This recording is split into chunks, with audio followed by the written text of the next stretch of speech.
Back in the day, when I was mostly focusing on the spoken English fluency issues in my work, I wrote a bunch of articles looking at the psychological aspects of the inability to speak fluently in English.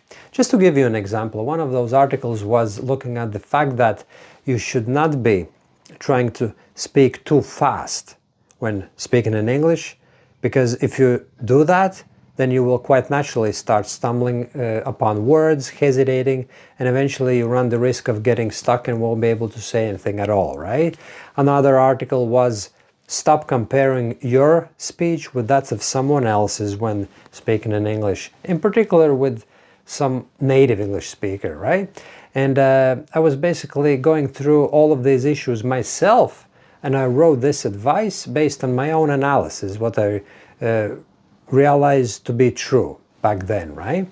And these articles and this advice was golden. A lot of people have sent me emails thanking me for those, saying that they have bookmarked those blog posts and they found them really motivational and helpful, and their English has actually improved a great deal because of that.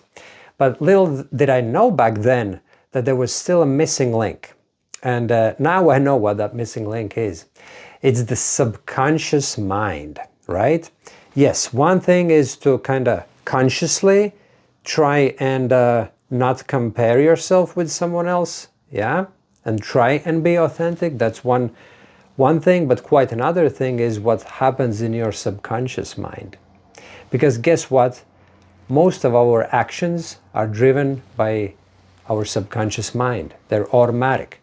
We feel a certain way without truly realizing why we feel that way. So when you are speaking with someone whose English is way better than you, it all happens on a subconscious level. You might try and heed to that advice and it might be successful to a certain degree, but still that feeling is inside of you.